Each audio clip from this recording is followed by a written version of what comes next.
Praise the lord. ప్రభు అయిన యేసుక్రీస్తు నామమున ఈ కార్యక్రమాన్ని వీక్షిస్తున్న మీ అందరికీ శుభములు తెలియజేస్తున్నాను. విజన్ క్యూటీ ఫెలోషిప్ వారి యేసుతో ఏకాంత సమయం ఈ క్వైట్ టైం కార్యక్రమమునకు మిమ్మల్ని ప్రేమతో ఆహ్వానిస్తున్నాను. దేవుని ఆరాధించడానికి, దేవుని సన్నిధిలో మనం సంఘముగా కూడి ప్రభువును గణపరచడానికి దేవుడు మనకిచ్చినటువంటి యొక్క శుభదినాన్ని బట్టి ప్రభుకు వందనాలు తెలియజేస్తున్నాను. అనుదినము దేవుని వాక్యాన్ని ధ్యానిస్తూ మన ఆత్మీయ జీవితంలో బలపడటానికి దేవుడు మనకు సహాయం చేస్తున్న విధానాన్ని బట్టి ప్రభుకి ఎంతగానో కృతజ్ఞతలు చెల్లిస్తున్నాను.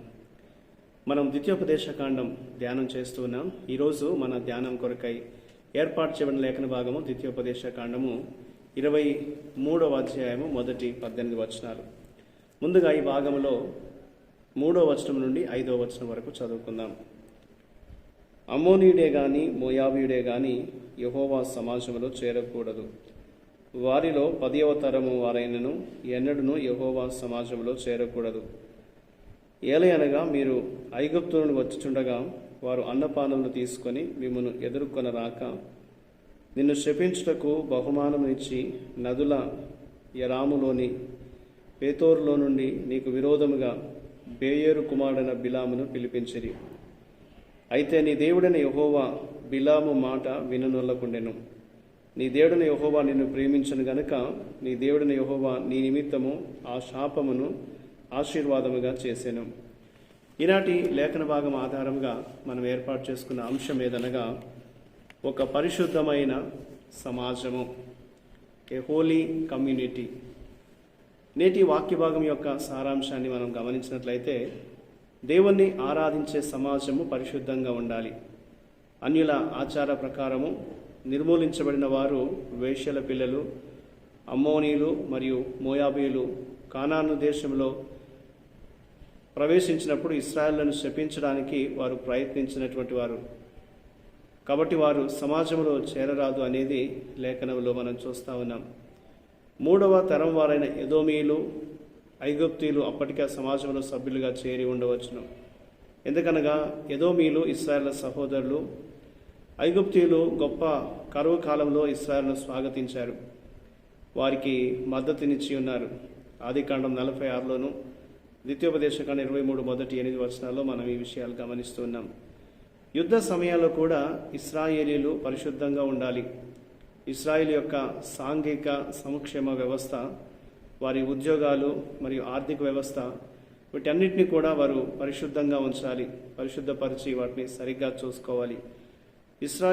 ఇశ్రాయేల్ యొక్క పిల్లలు అక్రమ సంతానమైన వేశ్యలుగా మారకూడదు. అలాగే వారు వ్యభిచారం ద్వారా సంపాదించిన డబ్బును వారు దేవునికి సమర్పించలేరు. వారి యొక్క జీవితాలు నిరంతరము పరిశుద్ధంగా దేవునికి అంగీకారంగా ఉండాలి అనేది దేవుడు వారికి జ్ఞాపకం చేస్తున్నాడు. ఇందులో మనం నేర్చుకునే పాఠం మనం గమనించినట్లయితే మొదటి 8 వచనాల్లో దేవుణ్ణి ఆరాధించేటువంటి సమాజము పరిశుద్ధంగా ఉండాలి అనేది లేఖనము మనకు తెలియజేస్తుంది. ప్రభు యొక్క సమాజం ఆరాధించడానికి, దేవుని గణపరచడానికి సమావేశమైనప్పుడు ఆ సమాజంలో దేవుని యొక్క ధర్మశాస్త్రము బోధించబడుతుంది. ధర్మశాస్త్ర అధ్యయనము మరియు పండుగలను వారు కలిగి ఉండేటువంటి ఒక సమావేశముగా ఆ సమాజం నడిపించబడుతుంది. సమాజం పరిశుద్ధత మరియు పవిత్రతను కాపాడటం కొరకు ఆ దినములలో ఎవరైనా సభ్యులు కావడానికి వారికి షరతులు ఉండేవి.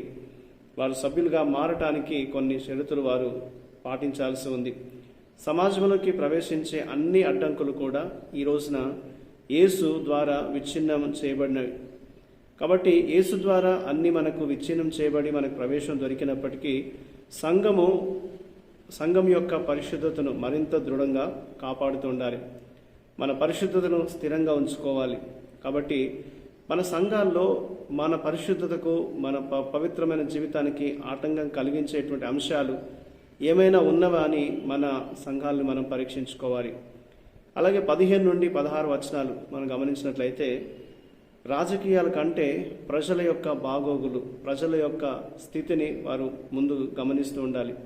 రాజకీయాల కంటే ప్రజలు ముందు వస్తారు. హమరోబి అనేది బబులోని యొక్క చట్టం. తప్పించుకున్న బానిసలను రక్షించిన వారిని కూడా సంహరించాలని అది పేర్కొన్నది. అయితే ఇశ్రాయేలు అలాంటి బానిసలను కూడా రక్షించాల్సి వచ్చింది. ఫిరాయింపుదారులు లేదా శరణార్థులు వంటి వారిని సంఘం ఎలా చూస్తుందో వాటిని మనం గ్రహించాలి. రాజకీయ గతిశీలతను లెక్కించే ముందు ప్రజలను మనం రక్షించాల్సి ఉంటుంది. ప్రజల యొక్క బాగోగులను మనం చూసేవారంగా ఉండాలి. దేవుని సంఘంగా, సమాజంగా మనం ఆ బాధ్యతను వహించాలి అనేది దేవుడు మనకు జ్ఞాపకం చేస్తున్నాడు. కాబట్టి ఈనాటి ఈ లేఖన భాగంలో ఒక సంఘముగా, దేవుని చేత మనం విమోచించబడిన ప్రజలముగా, దేవుని స్వాస్థ్యముగా, దేవుని సొత్తుగా మనం నిరంతరము పరిశుద్ధంగా జీవించాలి అనేది, మన సమాజం పరిశుద్ధ సమాజముగా ఉండాలి అనేది ఈనాటి లేఖన భాగం మనల్ని జ్ఞాపకం చేస్తుంది, మనల్ని ఆ యొక్క వాక్య భాగంగా హెచ్చరిక చేస్తూ ఉంది. కాబట్టి అనుదినము మన జీవితాన్ని దేవునికి అనుకూలంగా, దేవుని ఆరాధిస్తూ, దేవుని మార్గంలో సాగిపోతూ మన జీవితాన్ని పరిశుద్ధంగా నిలుపుకోవాలి అనేది దేవుని వాక్యంలో మనం చూస్తూ ఉంటున్నాం. మనల్ని పిలిచిన దేవుడు, మనం రక్షించిన దేవుడు, ఆయన పరిశుద్ధుడై ఉన్నాడు. ఆయన ప్రజలంగా మనం కూడా పరిశుద్ధతలో జీవిస్తూ, దేవుణ్ణి స్వచ్ఛమైన మనసుతో యథార్థంగా ఆరాధిస్తూ మన జీవితంలో ముందుకు సాగాలి అనేది దేవుడు మనకి ఈ లేఖనం ద్వారా జ్ఞాపకం చేస్తున్నాడు.